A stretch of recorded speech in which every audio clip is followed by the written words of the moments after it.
Take patient interview. Subject has no recorded name. Alias listed as the Joker. In the room is Warden Sharp and myself, Dr. Young. Oh, is this another one of those boring psych evaluation tests? No, it's not. So, you're the famous Joker. In the flesh. So, Doc, do you want me to look at the ink blots again? The first one is a kitten I had when I was a child. The second is, let's see, a dead elephant. The third is a... Funny. Now let's skip the jokes. Skip the jokes? Hey, Sharpie, didn't she get my permanent record? Be quiet, clown. Every doctor that has ever interviewed you claims a different type of psychosis. Everything from multiple personality disorders to, well, the list is endless. I do my best. Well, I don't believe it. Anything can be cured given the correct treatment. And you think you can cure me? Oh, I know I can. Take patient interview 17. Joker remains uncooperative. My earlier diagnosis remains true. I believe he enjoys his persona too much. What's up, Doc? Today I thought we'd try something different. Oh, you make me blush, Doc. I have a girlfriend. Dr. Quinzel, I know. I've seen the tapes. I saw what happened. What can I say? I'm a charmer. Anyway, I thought it would be good to talk about your childhood. Oh, ever heard of romance, Doc? I don't give up the goods for free. You'll have to try harder. What are you hiding? Didn't you hear me? You scratch my back, Doc, and, well, I won't have you wrapped in plastic and left in a gutter. Take patient interview 20. Joker is more interesting than I originally believed.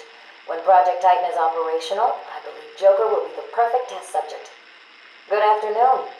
Today I thought I'd skip back to our previous conversations about your family. Of course. I was born in a small fishing village. I always wanted to join the circus, but my father wouldn't really let me. I don't believe you. My father was a cop. 1 week from retirement when the mob... I've seen the movie. What are you scared of? Scared? Yes, scared. There's obviously something. Something that made you what you are. What if I'm too scared to remember? It hurts too much. Then I can help you. These are the private notes of Dr. Young. Titan is a success. Even my funding worries have been solved after the unexpected donations from Mr. White. Joker has also shown a remarkable interest in the possibility of a cure. Once the protein bonding process is finalized, I will... Dr. Young, you ready? Oh, yes, come in. You'll hurt my feelings, Doc, keeping me waiting like that. Sit down. You can leave us. You sure? We're fine. Aren't we, Joker? Oh, yes. Well, if you insist. I'm just outside, okay? So is he here? Did your patient X arrive? Yes, I must say progressing more rapidly than I expected. But enough of that. Let's talk about you. No. Let's talk more about your Titan project. My what? How do I know you have Bane strapped to a table in the basement while you pump him dry? Would you believe a lucky guess? I've been a fool. Joker was behind it all. He's Jack White. He gave me the money, pulled the strings to release Bane. How could I not have seen it? He's been blackmailing me. He has a crazy plan to create an army of monsters. I want out, but... Hello? Dr. Young's office. Please hold for Mr. White. What? Hello, Doc. We need to talk. I'm not doing it, Joker. Do you hear me? Wait. How did you get access to a phone? Oh, yes. Sorry, Doc. Had to split. I hate small, confined spaces. Reminds me of my childhood. Another lie? Who knows? I certainly don't, but let's not get distracted with details. So, anyway, I want my monsters. I send you back the money. I don't want it. Do I look like I care about money? I just want my monsters, Doc. And if you don't give them to me, well then, it won't be funny.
Is he here yet?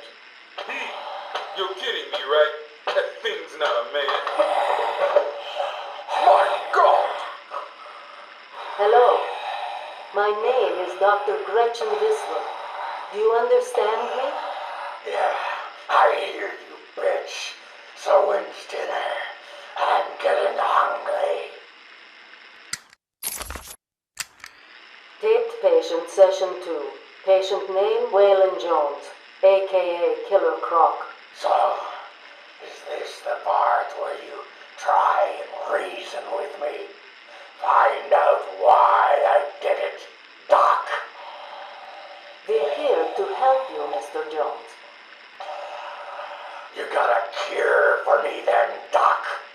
Can you make me normal? Normal is a poor choice of words. No one's really normal, are they? Figured as much. So, how about this, Doc? You let me go now, and I won't eat you. You don't really eat people. It's just an urban myth. Oh, you think?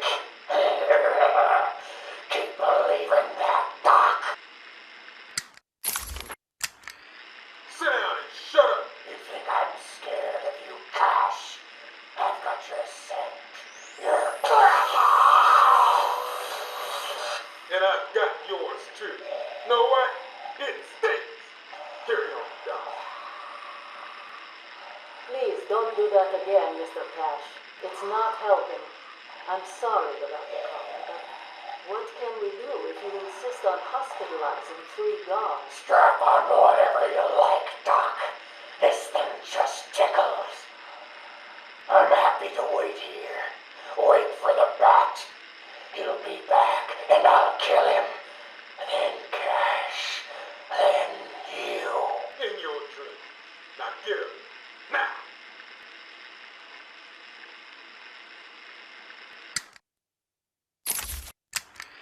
Patient interview, Waylon Jones. Progress has been slow. What happened back in that house? Just business. Business? What kind of business practices result in a house full of mutilated corpses? I don't like having my time wasted. Someone doesn't pay. They need a lesson. They owed me. So you killed them, tore up their bodies. The police never found all the pieces. They should have looked in the sewers. Are you saying you hid them there? After a while. Usually takes about 8 hours. Time to go, Croc. Get up! Patient interview. Waylon Jones, a.k.a. Killer Croc. Last night, the patient was pacified after a breakout attempt. Aaron Cash is in hospital. Reports state that the patient attacked Cash and in the struggle consumed his left hand. Cash is lucky to be alive. He lost a lot of blood. Me too. I nearly choked on that bony hand of his. That's disgusting. He could have died. He's just food to me. And once I get a taste, I want the rest of the meal. You know what I mean. Get him out of here. Now. Got your scent too, lady. I'll see you around. Tick, tock, tick, tock.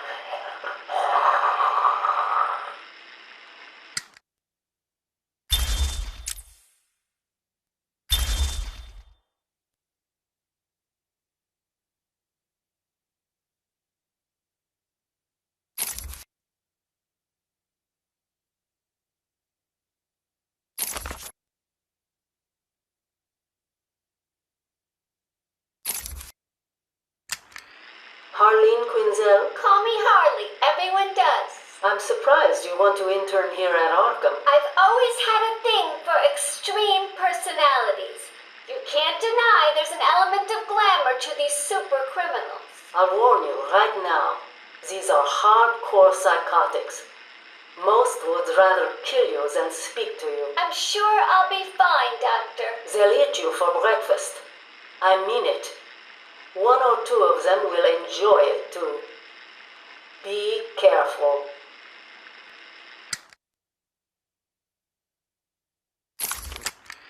Patient interview number 1. So, I'm your first, am I, Toots? Well, you know what they say. You never forget your first time. I'll try to make it memorable for you. Oh, you already have. Tell me, why do you do the things you do? Why do you think I do it? Fame, notoriety, a desire to stand out from the crowd, a wicked sense of humor. You're good. How did you figure me out, Doc? I've had doctors poking around in here for years, and no one was as astute, and if you don't mind my saying, beautiful as you. Really? You're just playing with me. Well, you'll never know, will you? Unless... Unless what? Tell me. Care to tell me how these got in my office? Simple, really. I put them there. Why? You don't like flowers? I think the guards would be interested to know you've been out of your cell. Oh, if you really were going to tell, you already would have. How do you know I haven't already? You know, sweet, I like you. I really do. Even your name. Rework it a bit and we get... Harley Quinn, like the clown.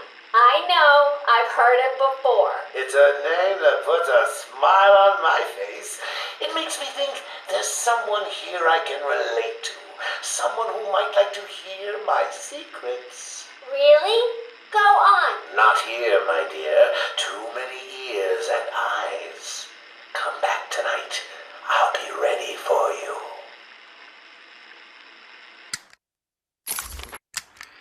He's crazy, you know. Who? Batman? No, Santa Claus. Of course, Batman. Always Batman. I've seen it in his eyes. Screaming mad stalkers. And dishonest. Hiding his face behind a fright mask. Well, no masks for me. I have nothing to hide. I laugh at the cruel absurdity of the world. But Batman, he's got them all fooled. He's made them think he can make a difference, that he can actually make things better. And the joke of it is, they all believe it. The police? The police, the media, the frickin' junior rangers. Every last sack of walking meat in this urban cesspool. Listen, sweets. Batman knows we're all on the same funhouse slide into madness. Why won't he admit it? He's up there in his belfry laughing at us. And the real gag is the miserable liar is allowed to run free while I'm in here. That's really incisive. Then you understand, don't you? You know why I do what I have to do. You know Gotham's only real savior is me. I got what you wanted. You did? I mean, good. How did you smuggle it in? Actually, I don't want to know. So are you ready to stop that evil, murdering bat once and for all? Of course I am. He needs to pay for what he's done to you. Give it here then, quickly.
21.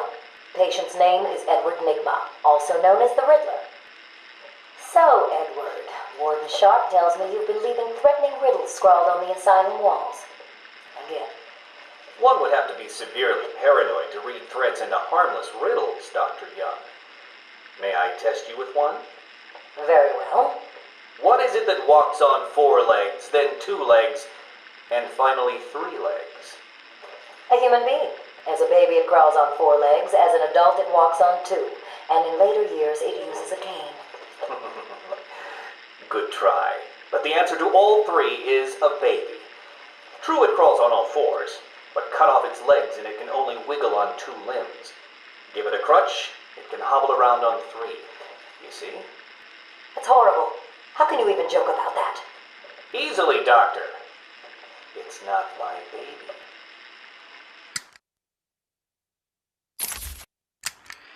Taped interview 39.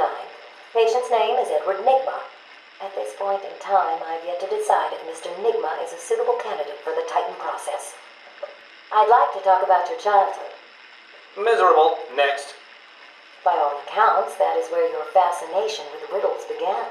I believe discussing those years could explain your compulsive behavior. Very well.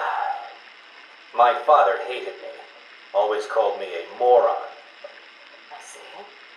I was determined to prove him wrong, so I entered a contest at school. A $20 prize to the kid who could figure out an almost impossible logic problem. I won, of course. And that pleased your father? Hardly. He was convinced I had cheated. He kept yelling, "You must have cheated! Admit it, you moron! You cheated!" I swore I didn't, and he hit me for lying. I'm sorry to hear that, Edward. Don't be. He was right.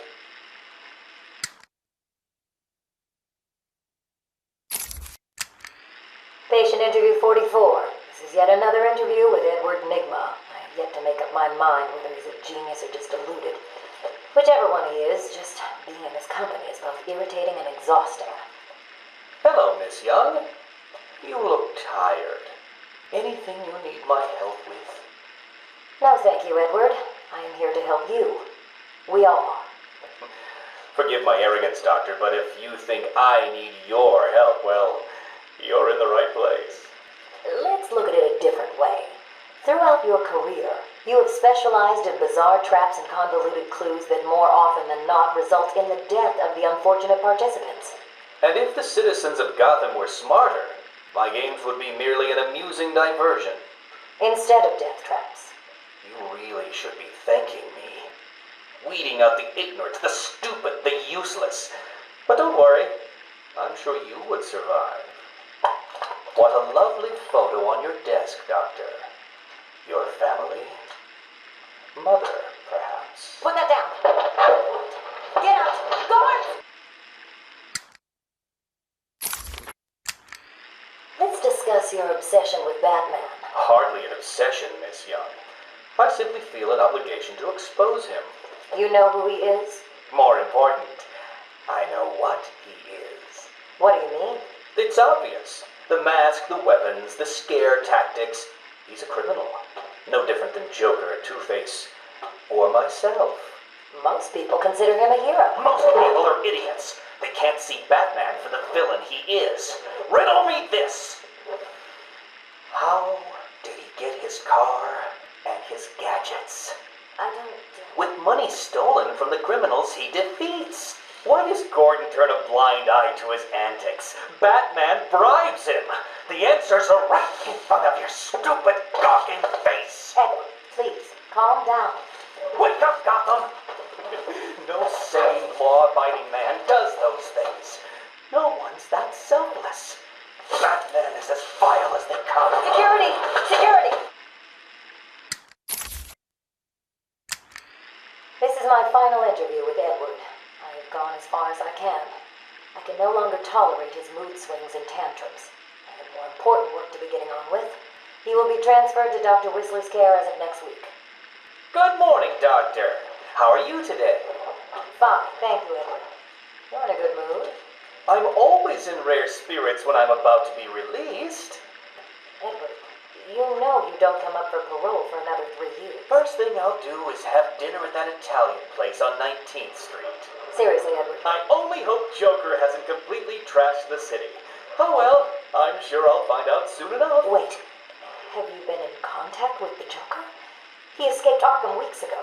And yet, one hears things. What things? What have you heard? Oh, something about a surprise party for Batman. I forget the rest. You know Joker. Yak, yak, yak. Edward, if you know anything, you've got to tell me. Lives could be at stake. What did Joker say?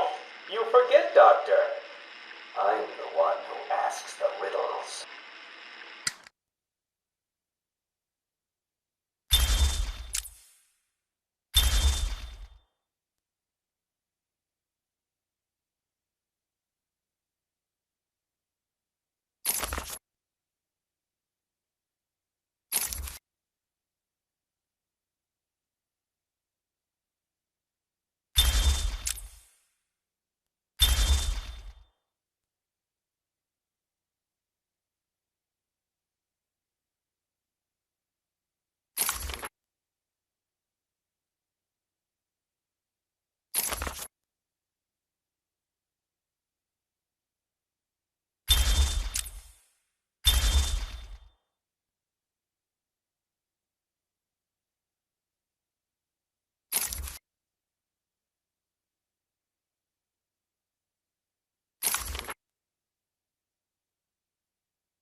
Patient Evaluation 1. Patient name is Victor Zaz.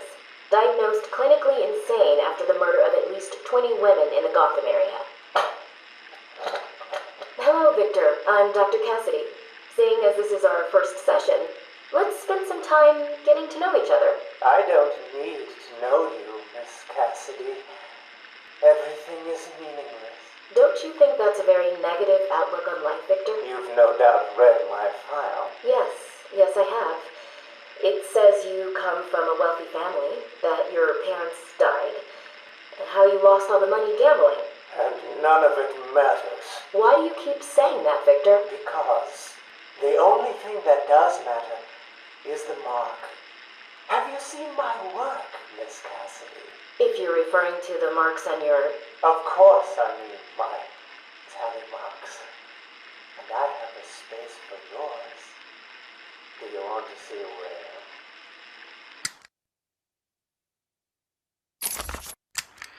Taped Patient Evaluation 5. Victor is not responding well to treatment. Victor, yesterday we spoke about the people you killed. Ah, the zombies.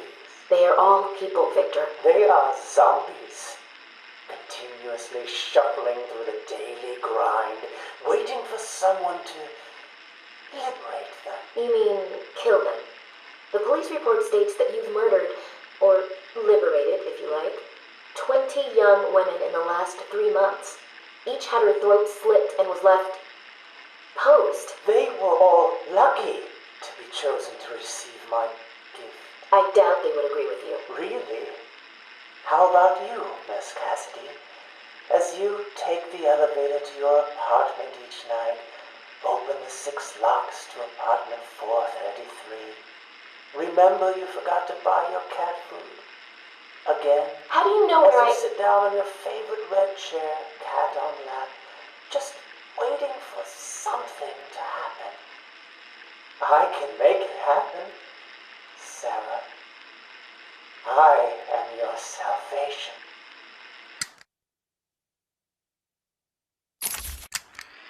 Patient's name is Victor Saz. For the record, the patient has transferred from Dr. Cassidy, who is on leave after the incident last week. Hello, Victor. Please, take a seat. Guards, you can leave us. Sorry, Doctor. Warden's orders. I can't leave you alone with him. I understand. Hello, Victor. How are you feeling today? Victor, I can't help you if you don't speak. Depressed. Does that help you?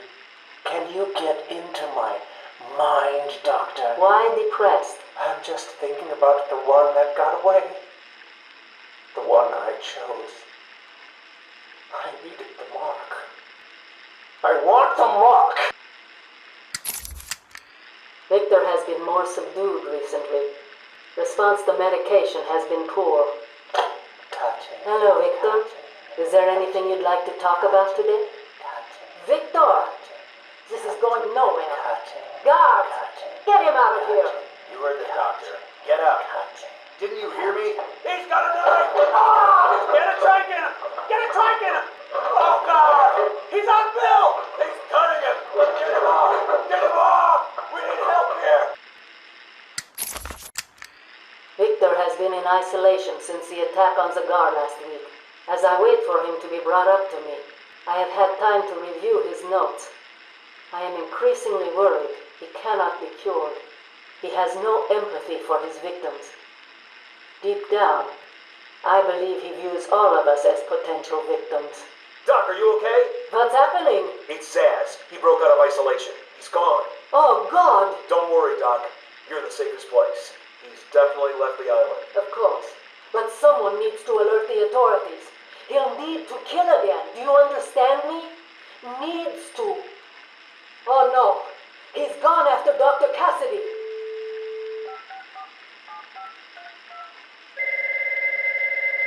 Hello? Sarah, it's Gretchen. Listen to me. Hold on. There's someone at the door. Sarah, do not answer the door. Can you hear me? Do not answer the door. It says he's free.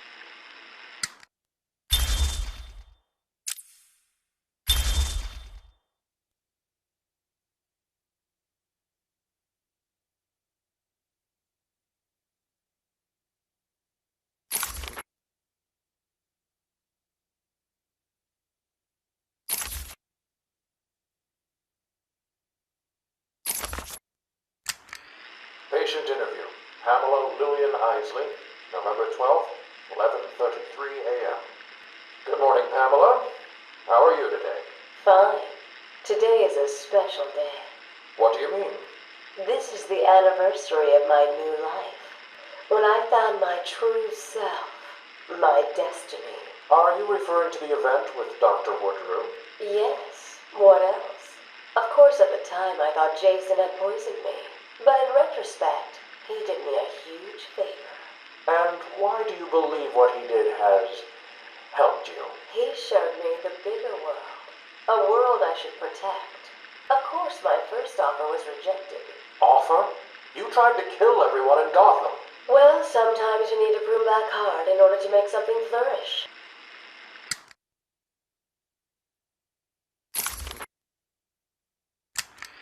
Patient interview, Pamela Lillian Isley, November 14th, 10:21 a.m. Hello, Pamela. Today I'd like to go back to something you said in our last conversation. Ask me anything you like. You said your first offer to help Gotham was rejected. How can you possibly believe that? Well, what do you mean? You released thousands of poisonous spores into Gotham, killed hundreds of people. How does that help anybody? I'm not interested in bodies, Doctor. Horrible fleshy sacks walking around destroying my poor babies with their greed and arrogance. But aren't you one of those fleshy sacks? Were a doctor too. How can you turn your back on us? Quite easily as it happens. But not you, Stephen. You're different. I feel we have a connection. Really? You do? Of course. Pamela, I got you what you asked for. Do you like it? Oh, yes, Stephen, I love it. Such a beautiful flower. Do you mind if I keep it? Oh, no, Pamela, I can't leave it. It's against all the rules. I'll just bring it and show it to you when I visit. But it's me, Stephen. I get so lonely on my own. You wouldn't want me to be lonely, would you? No, of course not. Keep it. Just don't let anyone see.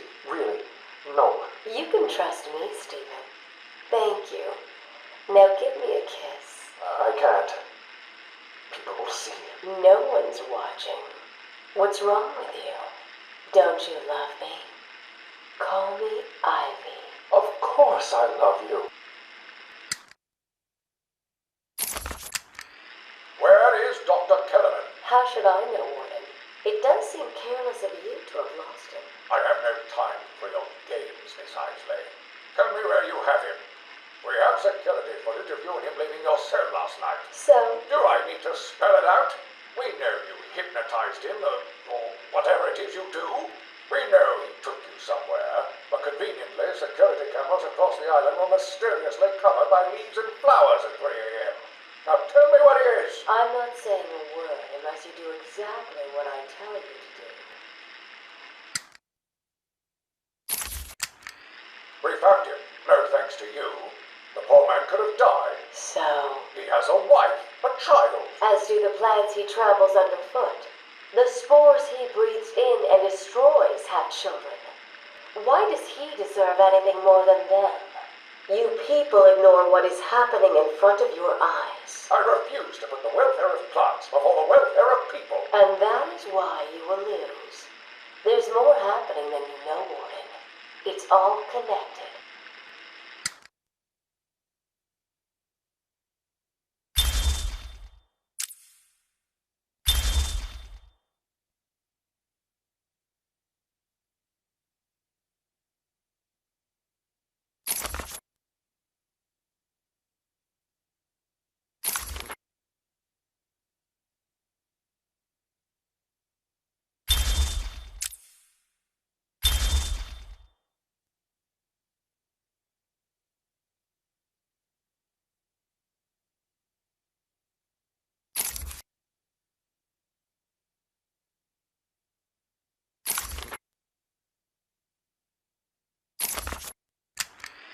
Patient interview 1.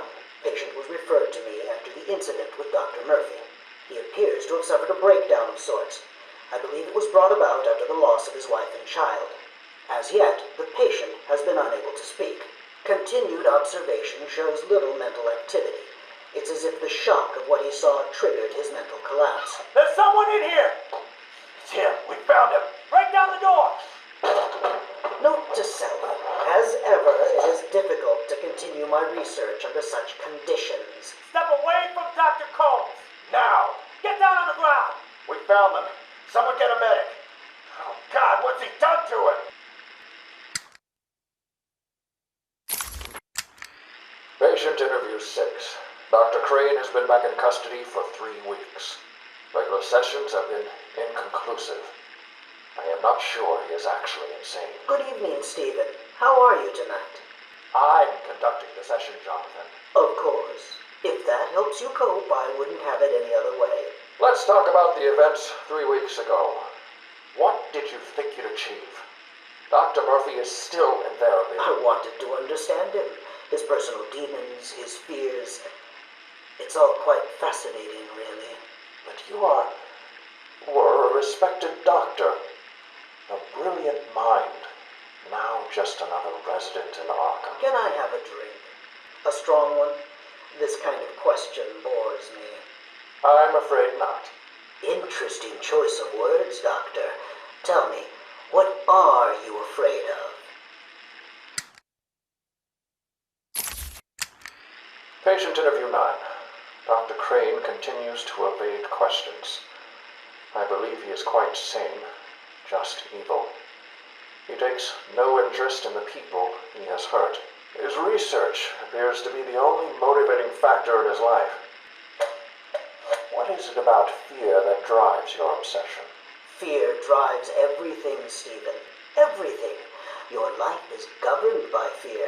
Every decision you make is a product of that fear. Don't be ridiculous. You married your wife, Margaret, isn't it? Because you were scared of dying alone. You have children because you're scared of leaving nothing behind that really matters. You go to the doctors because you're scared of dying. Do I need to go on? No. I think that will be all for today. Guards? Today I have another interview with Crane. I cannot say I am looking forward to it. I've been feeling anxious. I don't like to admit it, but I think he's getting to me. How are you today? I keep telling you, this is my session. It was your session, Doctor, but not anymore. Are you okay, Doc? I think... Yes, Oh, he's fine. Just questioning his grip on reality. You should be doing the same any second. Mom? Is that you? Wait, what are you doing? Get off of me. Help! I need help here! I can't breathe! Like I said, you're all part of my experiment now. Asylum interview 1. My experiment is underway. Working alone, I have created my ultimate fear gas. Its potency, a revelation. They're all over me! Please, Daddy. Don't do it! Give one. I have pumped enough gas into the medical center to break 100 minds. It should only be a matter of time before... What? Give it up. Now! How are you still standing? How come it's not affecting you? Who says it's not? I knew it. What was it like? What have you seen? Officer Cash, get this formula to the air conditioning system now.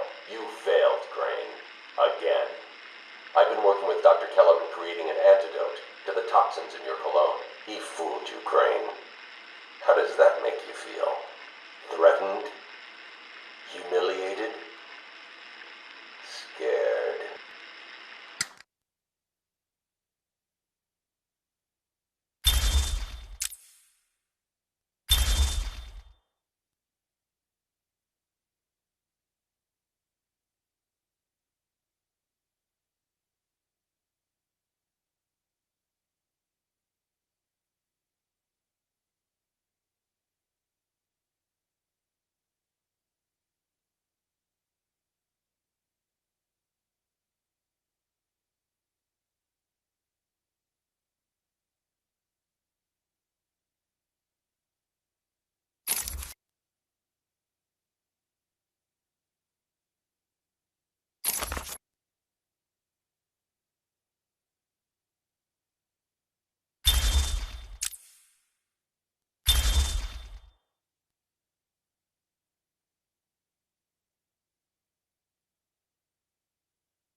I am the spirit of Amadeus Arkham. Through my actions, I have saved this cursed city, though my own curse is to forever remain in the shadows.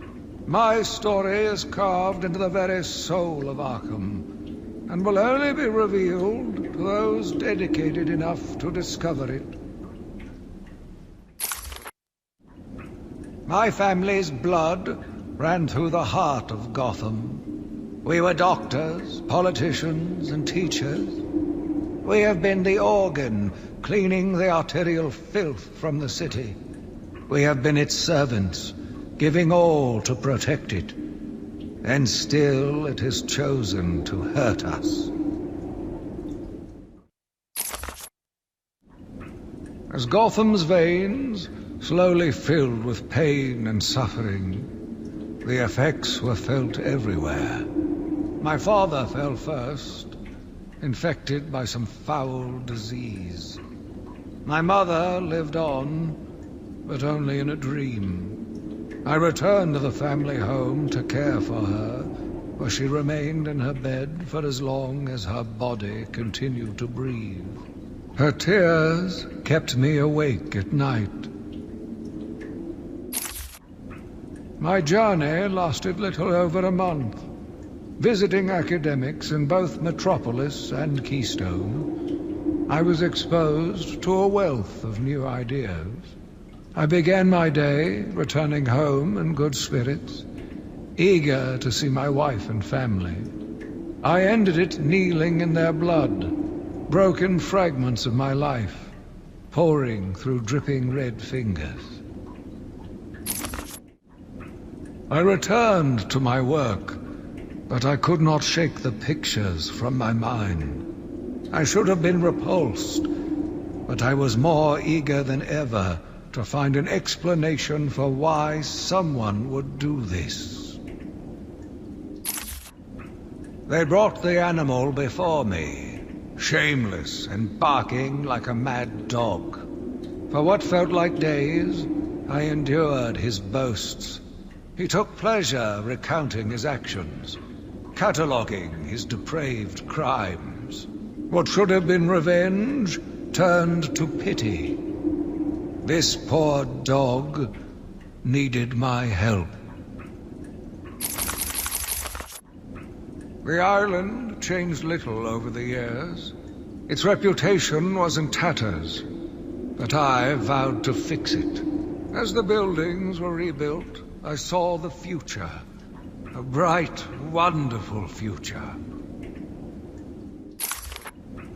New brick, metal and paint covered old wounds. Fresh blood was injected into the body. Bright new minds came, and all swore to uphold our promises. We all knew we were the ones to fix this city, and the city would thank us.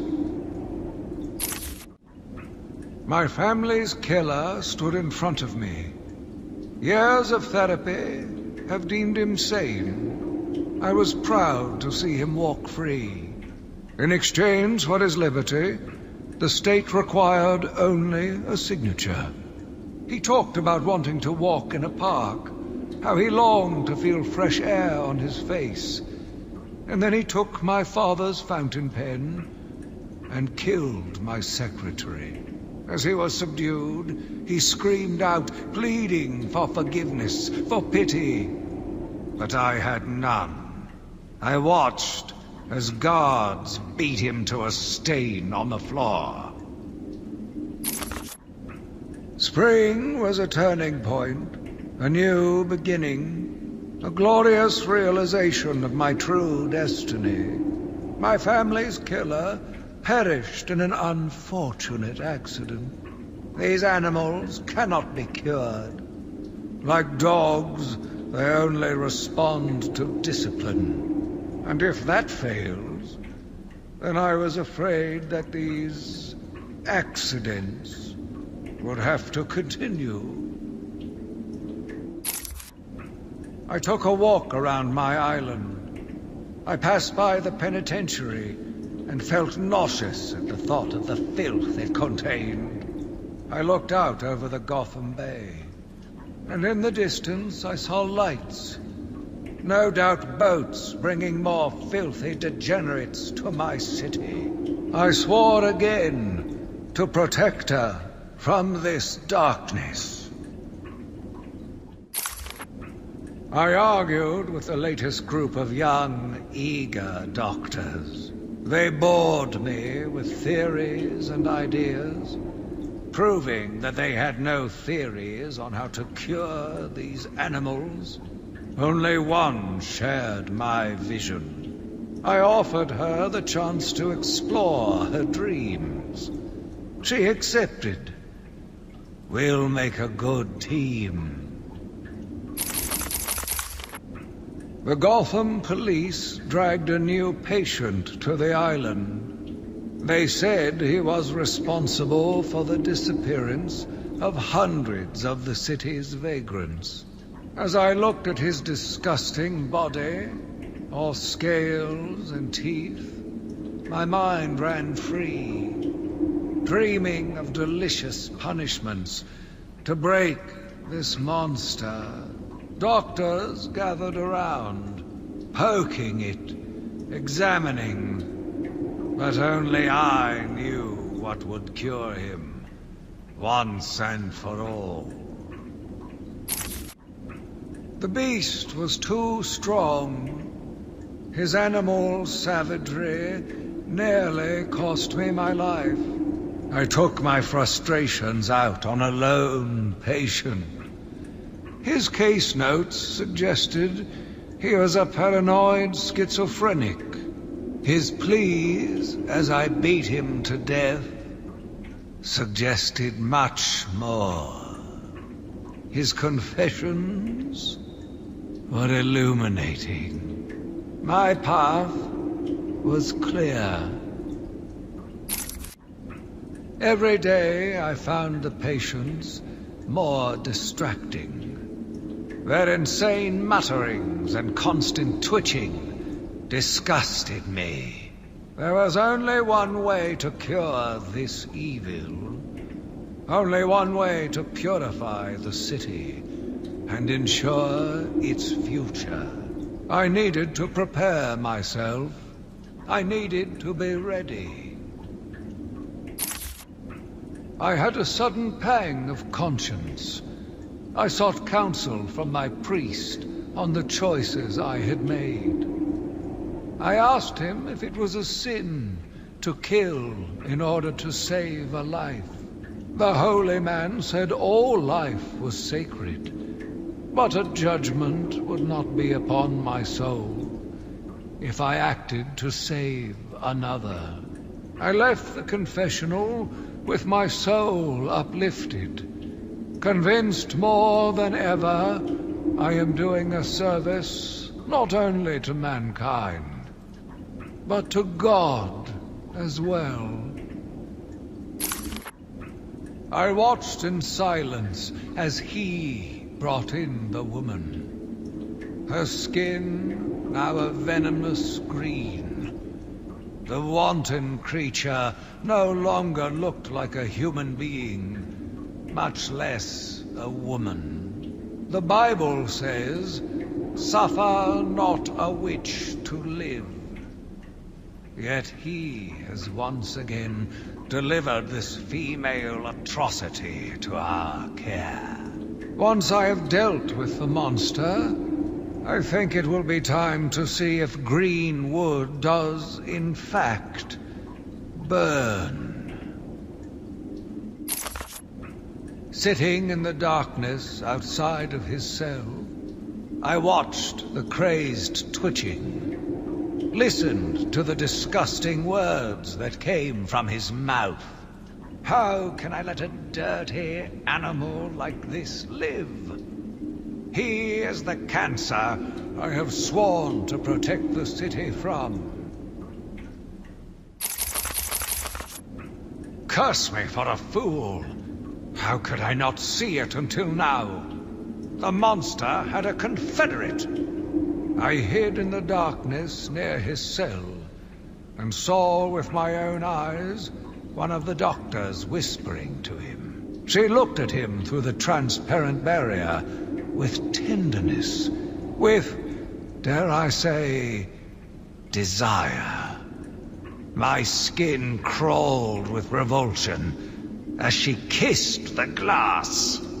Fighting the urge to dash the woman's head through the glass, I let her continue. The damnable clown might have shared secrets with her that would be useful once the mad dog has been executed. I'm sure the woman will reveal what she knows to me. If not willingly, then certainly under electronic persuasion. After that, a lobotomy, I think. Unfortunate for one so young. But her lust has put the reputation of Arkham at stake. Yes, a lobotomy. The very thing. There is no other way to ensure her silence in this regrettable matter. Yet again, I found myself watching him. No one can provide a cure.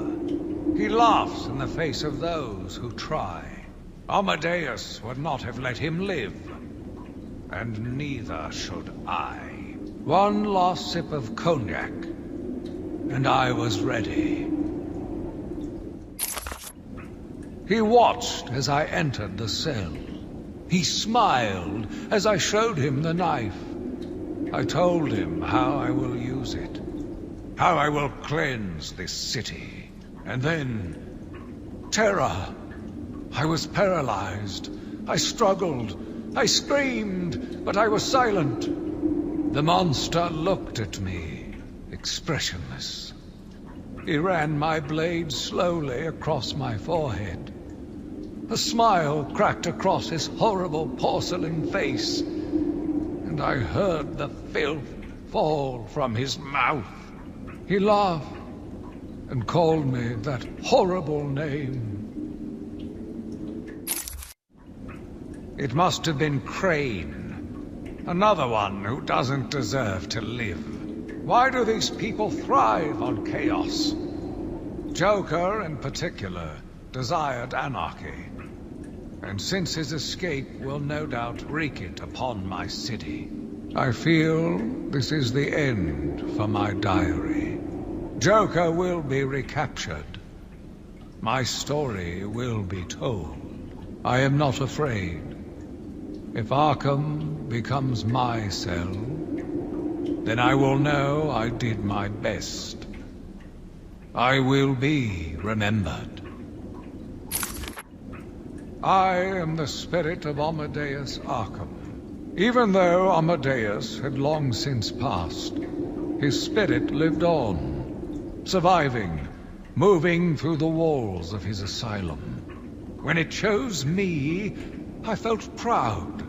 I was honored to continue his work, to cleanse this city. If you are strong-willed enough to follow my tales, you are strong-minded enough to deduce my identity. Come and find me, friend. Together, we will save Gotham. My name is Quincy Sharp, the spirit of Amadeus Arkham. You have done well to decipher my story, and I pray it has helped you on your path.